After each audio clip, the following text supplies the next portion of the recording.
Hello everyone, स्वागत है आप सभी लोगों का कल्याण इंस्टीट्यूट यूट्यूब चैनल पे। आज हम इस वीडियो के माध्यम से पूर्ति यानी कि सप्लाई के बारे में जानने और समझने का प्रयास करेंगे, जिसके अंतर्गत हम समझेंगे कि सप्लाई यानी कि पूर्ति का क्या अर्थ है और पूर्ति को प्रभावित करने वाले कौन कौन से महत्वपूर्ण कारक है, उन सभी कारकों को भी समझेंगे। और अंत में हम पूर्ति में बदलाव को समझेंगे, किस तरह से पूर्ति में बदलाव होते हैं, किनकी वजह से, कब और किस किस तरह के बदलाव होते हैं। तो इस तरह से आज की इस वीडियो के अंतर्गत हम इन सब के बारे में जानने और समझने वाले हैं। तो आप इस वीडियो को अंत तक जरूर देखिएगा, और अगर चैनल को अभी तक सब्सक्राइब नहीं किया है तो चैनल को जरूर सब्सक्राइब कर दीजिएगा। तो चलिए समझते हैं कि पूर्ति का क्या अर्थ होता है, पूर्ति को प्रभावित करने वाले कौन कौन से कारक हैं और पूर्ति में किस तरह का बदलाव होता है। तो सबसे पहले समझते हैं कि पूर्ति का क्या अर्थ है।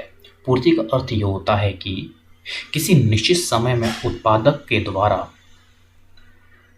किस मात्रा में वस्तु और सेवाओं का उत्पादन किया जाता है, किस तरह से वो उत्पादन को बढ़ाता है, कम करता है, तो वो पूर्ति होती है। यानी कि जब उसे मार्केट में उत्पादन करने से अधिक प्रॉफिट मिलेगा तो वो उत्पादन को बढ़ा देगा, प्रॉफिट कम मिलेगा तो उत्पादन को घटा देगा। और जो ये पूर्ति है, पूर्ति किस तरह से पूर्ति के नियम के आधार पर काम करती है।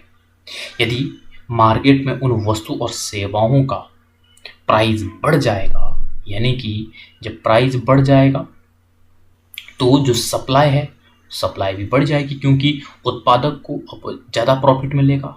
और यदि उन वस्तु और सेवाओं की जो कीमत है, जो प्राइस है, वो कम हो जाएगा तो सप्लाई भी कम हो जाएगी। तो इस तरह से यह है हमारा पूर्ति का नियम और पूर्ति का अर्थ। अब हम इसके बाद ये समझते हैं कि पूर्ति को प्रभावित करने वाले कौन कौन से महत्वपूर्ण कारक है, जिसमें कि सबसे पहले है वस्तु की कीमत। जैसा हमने पूर्ति के नियम में बताया कि किस तरह से पूर्ति का नियम काम करता है, तो यहाँ पे ये सप्लाई यानी कि पूर्ति को भी प्रभावित करता है। किस तरह से वस्तु की जो स्वयं की कीमत है, अगर वो बढ़ जाएगी तो हमारी जो सप्लाई है वो भी बढ़ जाएगी, और यदि उस वस्तु की कीमत कम हो जाएगी तो सप्लाई भी कम हो जाएगी। तो इस तरह से वस्तु की अपने आप में जो कीमत है वो भी सप्लाई यानी कि पूर्ति को प्रभावित करता है। और इस तरह से फर्मों की संख्या, यदि फर्मों की संख्या अधिक होगी तो ऐसे में जो उत्पादक है उनको प्रॉफिट कम मिलेगा, तो वो कहीं ना कहीं कम उत्पादन करेंगे। और अगर फर्मों की संख्या कम होगी तो उन्हें अधिक प्रॉफिट मिलेगा और अधिक मात्रा में उत्पादन करेंगे। और अगला है फर्मों का उद्देश्य। फर्मों का उद्देश्य भी यहाँ पे सप्लाई को प्रभावित करने में अहम रोल अदा करता है। यदि फर्मों का उद्देश्य है लाभ अर्जित करना, तो कहीं ना कहीं कीमत के घटने बढ़ने से के आधार पर वो सप्लाई को भी घटाने बढ़ाने का काम करेगा। यदि सिर्फ और सिर्फ लाभ कमाना नहीं है तो उस तरह से उस मोटिव के साथ वो उत्पादन करता है। और अगला है संबंधित वस्तुओं की कीमतें। यदि किसी उत्पादक के द्वारा उत्पादित की जाने वाली वस्तु के संदर्भ में किसी अन्य वस्तु जो उससे रिलेट है, उनकी वस्तु की कीमत में कमी आती है तो उसे भी जानबूझ के कम करनी पड़ेगी अपनी वस्तु की कीमतें। अगर कम नहीं करेगा तो उसकी डिमांड एकदम गिर जाएगी, तो ऐसे में उसका जो प्रॉफिट है वो भी घटने बढ़ने लगता है, जिससे कि वो उत्पादन को भी घटाने बढ़ाने लगता है। और अगला है इनपुट्स की कीमतें। जब वस्तुओं का उत्पादन किया जाता है तो उस दौरान अनेक तरह की यहाँ पे संसाधन उनका प्रयोग किया जाता है। यदि उनकी कीमतें बढ़ेगी तो जाहिर सी बात है उत्पादक कम वस्तु और सेवाओं का उत्पादन करेगा। यदि उन इनपुट्स की कीमतें कम होने लगेगी तो ऐसे में वो ज़्यादा उत्पादन कर पाएगा। और इस तरह से तकनीकी परिवर्तन। यदि तकनीकी परिवर्तन कम कम समय में, यानी कि हर बार तकनीकी परिवर्तन हो टेक्नोलॉजी में, तो किस तरह से उत्पादन भी वो उस तरह से नहीं हो पाएगा अधिक मात्रा में।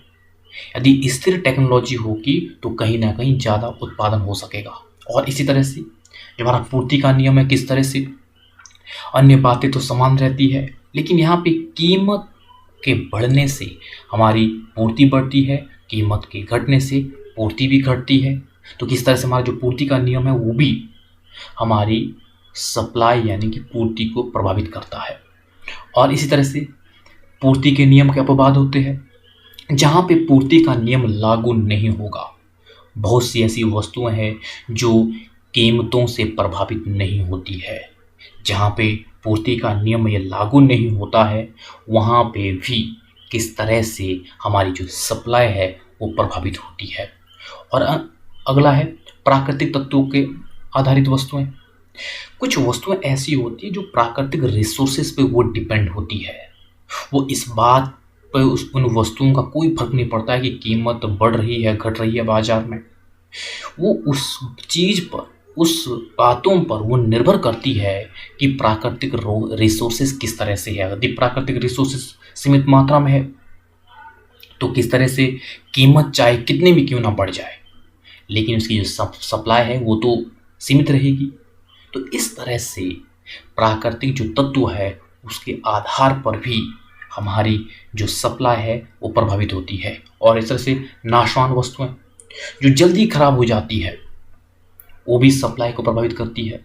जल्दी खराब होने वाली वस्तुएं किस तरह से, अगर वो खराब होने वाली है, 2-3 दिन में ही खराब होने वाली है, तो उसको जल्दी बेचा जाता है, कम कीमत से बेचा जाता है ताकि संभावित हानि से बचा जा सके। तो इस तरह से नाशवान वस्तुएं भी हमारी सप्लाई यानी कि पूर्ति को प्रभावित करते हैं। तो इस तरह से ये पूर्ति को प्रभावित करने वाले कारक है। अब हम इसके बाद पूर्ति में बदलाव को देखेंगे कि किस तरह से, कब कब और किस तरह से पूर्ति में बदलाव होते हैं, किन वजहों से होते हैं और किस किस तरह के ये बदलाव देखे जाते हैं। तो चलिए इनको भी एक एक करके समझते हैं। तो सबसे पहले पूर्ति में विस्तार। पूर्ति में विस्तार यानी कि पूर्ति में विस्तार कब होता है? जब कीमत बढ़ने के कारण पूर्ति बढ़ जाती है। तो ऐसे में पूर्ति का विस्तार की स्थिति में पूर्ति वक्र ऊपर की ओर ये खिसक जाता है। ये जाहिर सी बात है, जब कीमतें बढ़ेगी तो ऐसे में इस स्थिति में जो उत्पादक है वो अधिक मात्रा में वस्तु और सेवाओं का उत्पादन करेगा, यानी कि पूर्ति बढ़ जाएगी। तो इसे हम पूर्ति विस्तार कहते हैं। और पूर्ति विस्तार में क्या होता है? पूर्ति विस्तार में हमारा जो पूर्ति वक्र है वो ऊपर की ओर खिसक जाता है। इसको डायग्राम के माध्यम से समझते हैं। ये कुछ डायग्राम इस तरह से बनेगा। इस ओर हम प्राइस को प्रदर्शित करते हैं और इस ओर हम क्वांटिटी को प्रदर्शित करते हैं। और यह है पूर्ति वक्र, सप्लाई वक्र। तो हम मान लेते हैं कि पहले प्राइस इस पॉइंट पे है और इस पॉइंट पे हमारी क्वांटिटी है। यह अब क्या है, पूर्ति विस्तार में क्या होता है, इसमें कीमत बढ़ जाती है। हम मान लेते हैं कीमत इस पॉइंट पे आ गई, तो इस पॉइंट पे आने पे जो हमारा क्वांटिटी है वो इस पॉइंट पे आ जाएगी, यानी कि P1 Q1 क्वांटिटी हो जाएगी। तो यहाँ पे किस तरह से हमारा पूर्ति वक्र ऊपर की ओर खिसक गया। तो जो पूर्ति में विस्तार है वो यही होता है, कीमत बढ़ने के कारण पूर्ति बढ़ जाती है, जिससे पूर्ति वक्र हमारा ऊपर की ओर खिसक जाता है। और अगला है पूर्ति में वृद्धि। पूर्ति में वृद्धि ये कब और किस तरह से होगा? यहाँ पे कीमत समान रहेगी, कीमत में कोई परिवर्तन नहीं होगा, यानी कि कीमत स्थिर रहने पर भी पूर्ति का बढ़ना पूर्ति में वृद्धि कहलाता है। कीमत के अलावा जो अन्य कारक होंगे उनकी वजह से पूर्ति बढ़ जाएगी, सप्लाई बढ़ जाएगी, उत्पादन बढ़ जाएगा। और पूर्ति में वृद्धि की स्थिति में जो पूर्ति वक्र है वो राइट और शिफ्ट हो जाता है। किस तरह से, इसको भी डायग्राम के माध्यम से समझते हैं। इसका डायग्राम कुछ इस तरह से बनेगा। इस और प्राइस, इस और क्वांटिटी। तो यहाँ पे क्या है, पूर्ति में वृद्धि की स्थिति में कीमत यहाँ पे स्थिर होगी। यह है प्राइस। तो प्राइस स्थिर है तो हम मान लेते हैं इस प्राइस पे पहले हमारी ये है क्वांटिटी, ये यहाँ पे इस पॉइंट पे क्वांटिटी है। तो कीमत के अलावा कोई अन्य कारक है और ऐसे में जो हमारी पूर्ति है वो बढ़ जाती है। हम मान लेते हैं ये फिर यहाँ आती है Q1 पे। तो ऐसे में जो पहले का जो पूर्ति वक्र है वो ये होगा SS, और जो अगला पूर्ति वक्र है वो ये होगा S1। तो यहाँ पे किस तरह से हमारा पूरा का पूरा जो पूर्ति वक्र है वो राइट और शिफ्ट हो गया है, क्योंकि हमारी क्वांटिटी बढ़ गई, कीमत स्थिर है, कीमत में कोई परिवर्तन नहीं है। तो इस तरह से पूर्ति में वृद्धि की स्थिति में क्या होता है, कीमत स्थिर होती है, कीमत में कोई चेंजेज नहीं होता है। कीमत के अलावा अन्य कारक होते हैं जिसकी वजह से हमारा उत्पादन पूर्ति बढ़ जाती है और जिससे पूरा का पूरा पूर्ति वक्र हमारा ये राइट और शिफ्ट होता है। तो यहाँ पे पूर्ति विस्तार और पूर्ति वृद्धि में एक डिफरेंस है। पूर्ति वृद्धि में क्या होगा, यहाँ पे कीमत स्थिर होगी और अन्य कारकों की वजह से उत्पादन बढ़ेगा, पूर्ति बढ़ेगी। और जो पूर्ति विस्तार है वो विस्तार कीमत बढ़ने के कारण ही आएगा। जब कीमत बढ़ेगी तो उत्पादन बढ़ेगा। और अगला है पूर्ति में संकुचन। पूर्ति में संकुचन यानी कि ये कब होगा, कीमत घटने से किस तरह से हमारी पूर्ति घट जाएगी, हमारा जो उत्पादक है वो उत्पादन को कम कर देगा। और पूर्ति संकुचन की स्थिति में जो हमारा पूर्ति वक्र है वो नीचे की ओर खिसक जाएगा। वो किस तरह से, ये कुछ इस तरह से डायग्राम बनेगा, इस और प्राइस और इस और क्वांटिटी, और ये हमारा पूर्ति वक्र होगा। हम मान लेते हैं पहले ये है हमारी प्राइस और इस प्राइस पे ये क्वांटिटी उत्पादित की जा रही है। और यहाँ पे क्या हुआ, यहाँ पे P1 पे आ गई कीमत। तो कीमत कम आएगी तो क्वांटिटी भी कम हो जाएगी, Q1 क्वांटिटी हो जाएगी, यानी कि क्वांटिटी कम हो गई और हमारी प्राइस कम होने पर। तो इस तरह से जो पूर्ति संकुचन की स्थिति में जो पूर्ति वक्र है वो नीचे की ओर खिसक जाएगा, वो इस बिंदु पर होगा। तो इस तरह से कीमत में कमी के कारण पूर्ति कम होगी, जिससे पूर्ति वक्र हमारा वो नीचे की ओर खिसक जाएगा। और अगला है पूर्ति में कमी। पूर्ति में कमी किस समय होती है, कीमत में जब जब समान रहेगी, स्थिर रहेगी, कोई चेंजेज नहीं होगा, इसके अलावा अन्य कारक होंगे जिसकी वजह से हमारी पूर्ति कम हो जाएगी, पूर्ति यानी कि उत्पादन कम हो जाएगा। तो ऐसे में उसको कहेंगे हम पूर्ति में कमी।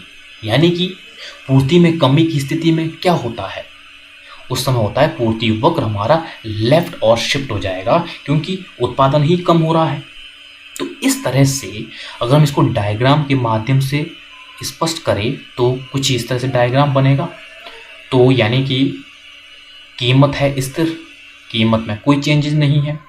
हम मान लेते हैं इस पॉइंट पे हमारी पहले क्वांटिटी उत्पादित हो रही है और ये हमारा SS सप्लाई वक्र है, और किसी कारणवश कीमत के अलावा हमारी जो पूर्ति है वो कम हो गई, वो इस पॉइंट पे आ गई Q1 पे, यानी कि क्वांटिटी कम हुई और हमारा जो पूर्ति वक्र है S1 पे आ गया, यानी कि ये लेफ्ट और शिफ्ट हो गया।